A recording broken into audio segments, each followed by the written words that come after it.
జగతి జ్ఞాపకాల నుంచి తండ్రి బయటపడాలంటే ప్లేస్ మారడం మంచిదని రిషి అనుకుంటాడు. తండ్రిని తీసుకుని తాను వసుధార కొన్నాళ్ళు ఏదైనా కొత్త ప్రదేశానికి వెళ్లాలని అనుకుంటున్నట్లు ఫణీంద్రతో చెబుతాడు రిషి. వారి వెంట తాము వెళ్లాలని దేవయాని, శైలేంద్ర అనుకుంటారు. వారికి ఫణీంద్ర క్లాస్ ఇస్తాడు. మధ్యలో పానకంలో పొడకలా మీరెందుకు అంటూ ఇద్దరిపై ఫైర్ అవుతాడు. ఈ ట్రిప్ నుంచి ముగ్గురు మళ్లీ తిరిగి రాకుండా అటు నుంచి అటే పైలోకాలకి పంపిస్తానని శైలేంద్ర మనసులోనే శపథం చేస్తాడు. రిషి వసుధారలపై మరో అటాక్ను ప్లాన్ చేస్తాడు. మహేంద్రను తీసుకుని అరకు హిల్ స్టేషన్కు వస్తారు రిషి, వసుధార.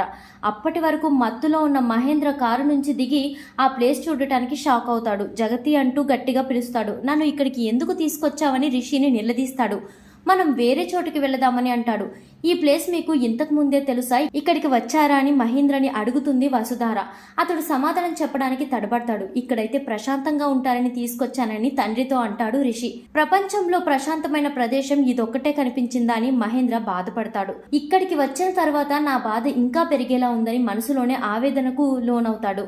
ఈ ప్లేస్ బాగుందని మహేంద్ర మనసు మార్చే ప్రయత్నం చేస్తాడు రిషి. జీవితమే శూన్యం అయిపోయిందని, అంతా చీకటిగానే కనిపిస్తుందని నిరాశగా రిషికి సమాధానం చెబుతాడు మహేంద్ర.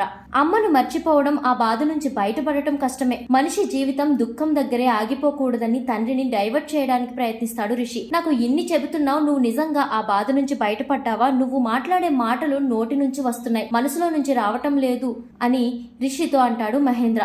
తల్లి ఆలోచనలతో రూమ్ నుంచి బయటికి వచ్చిన రిషి తల్లి ఆలోచనలతో మునిగిపోతాడు. అతడి దగ్గరకు వసుధార వస్తుంది. పచ్చదనంతో ఈ ప్లేస్ బాగుందని రిషితో అంటుంది. కానీ అతడు మాత్రం ఇక్కడ ప్రకృతిని చూస్తుంటే అమ్మ గుర్తొస్తుందని బాధగా బదులిస్తాడు. అమ్మ నా నుంచి ప్రేమను ఒక్కటే కోరుకుంది, ఆ ప్రేమను ఆమెకు ఇవ్వలేకపోయానని రిషి ఎమోషనల్ అవుతాడు. జగతి మేడంకి ప్రేమను పంచలేకపోయానని బాధపడొద్దని రిషిని ఓదార్చుతుంది వసుధార.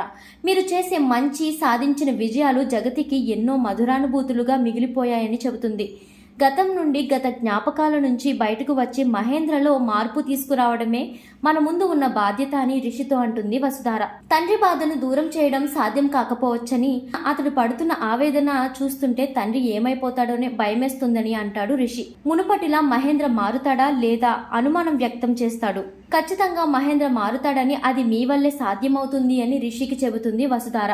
మీరు గతాన్ని మర్చిపోయి హ్యాపీగా ఉంటే మహేంద్ర కూడా మిమ్మల్ని చూసి మారే అవకాశం ఉంటుందని అంటుంది. మహేంద్రలో మార్పు తీసుకురావడానికి ఇద్దరు కలిసి ప్రయత్నించాలని ఫిక్స్ అవుతారు. జగతి చనిపోయి కూడా తన పంతాన్ని నెగ్గించుకుందని దేవయాని విలవిలలాడిపోతుంది. జగతి దూరమైన తన కొడుకు శైలేంద్రకు ఎండ్ సీట్ దక్కకపోవడంతో బాధపడుతుంది. 3 ఏళ్ల రిషిని దూరం చేసిన కాలేజీని కాపాడావని, నువ్వు మామూలు దానివి కాదని జగతి ఫోటోని చూస్తూ మనసులో అనుకుంటుంది. అందుకే నిన్ను పైకి పంపించామని చెబుతుంది. అప్పుడే జగతి ఫోటోకు ఉన్న దండ ఊడిపోయి కింద పడుతుంది. అది చూసి దేవయాని భయపడుతుంది. జగతి ఆత్మగా మారి ఈ ఇంట్లోనే తిరుగుతుందేమో అని కంగారు పడుతుంది. అప్పుడే శైలేంద్ర వచ్చి కాలేజీకి వెళుతున్నానని తల్లికి చెబుతాడు. సిగ్గు లేదా ఆ మాట చెప్పడానికి అంటూ కొడుకుని ఎగతాళి చేస్తుంది దేవయాని. నువ్వు నా ఈగో హర్ట్ చేస్తున్నావని తల్లితో అంటాడు శైలేంద్ర. నీ ఈగో ఇప్పుడు హర్ట్ అయిందేమో, నా ఈగో మాత్రం వసుధార ఎండీ సీట్ లో కూర్చున్న రోజే హర్ట్ అయిందని కొడుకుతో అంటుంది దేవయాని. నేను ఎండీ సీట్ లో కూర్చోవాలని నువ్వు ఎంత ఆశపడుతున్నావో నేను అంతే బలంగా కోరుకుంటున్నాను. నువ్వు సంతోషపడే క్షణాలు వస్తాయని తల్లికి చెబుతాడు శైలేంద్ర. ఆ క్షణాలు ఏవో త్వరగా రప్పించమని అంటుంది దేవయాని. కాలేజీకి ఆ పని మీదే వెళుతున్నానని శైలేంద్ర చెబుతాడు. అప్పుడే అక్కడికి ఫణీంద్ర ఎంట్రీ ఇస్తాడు. తాను కాలేజీకి వస్తున్నానని ఇద్దరం కలిసి వెళదామని అంటాడు. తండ్రి తనతో పాటు వస్తానని అనడంతో శైలేంద్ర కంగారు పడతాడు. నీ భార్యను సరిగ్గా చూసుకోవడం రాదు, కాలేజీ పనుల్ని ఎలా చక్కబెట్టగలవని కొడుకుపై సెటైర్ వేస్తాడు ఫణీంద్ర. ఎక్కడైతే మన పరిచయానికి పునాది పడిందో, ఎక్కడైతే మన ప్రేమ ప్రాణం పోసుకుందో అదే ప్రదేశానికి రిషి తనను తీసుకొచ్చాడని జగతి ఫోటో చూస్తూ చెబుతాడు మహేంద్ర. మనం గడిపిన ప్రతిక్షణం కళ్ళ ముందు కనిపిస్తుందని, నేను మర్చిపోవడం కలే అంటూ కన్నీళ్లు పెట్టుకుంటాడు. నీకు నన్ను వదిలిపెట్టి ఉండడం ఇష్టం లేకే నన్ను ఇక్కడికి రప్పించేలా చేసావా అంటూ ఎమోషనల్ అవుతాడు. అప్పుడే అక్కడికి రిషి, వసుధార వస్తారు. అరకు అందాలను చూడటానికి బయటకు వెళ్దామని తండ్రితో అంటాడు రిషి. తాను రానని మహేంద్ర బదులిస్తాడు. ఆ చుట్టుపక్కల మంచి ప్రదేశాలు ఉన్నాయని మీరే వెళ్లి చూడమని రిషి వసుధారలతో చెబుతాడు. ఈ ప్రదేశం గురించి తెలిసినట్లే మాట్లాడుతున్నారు, ఇంతకు ముందు ఇక్కడికి వచ్చారా అంటూ మహేంద్రని అడుగుతుంది వసుధార. తండ్రి ఒక్కడినే వదిలిపెట్టి వెళ్లడానికి రిషి సంశయిస్తాడు. వసుధార కూడా అదే మాట అంటుంది. ముందు నువ్వు కరెక్ట్గా మాట్లాడటం నేర్చుకో అంటూ వసుధారపై మహేంద్ర సీరియస్ అవుతాడు. అతడు ఎందుకు కోపగించుకుంటున్నాడో వసుధారతో పాటు రిషికి కూడా అర్థం కాదు. పెళ్ళైన తర్వాత కూడా రిషిని సార్ అని పిలవడం తప్పు అని వసుధారకు చెబుతాడు రిషి. ఇప్పుడు రిషి నీ భర్త అని అంటాడు.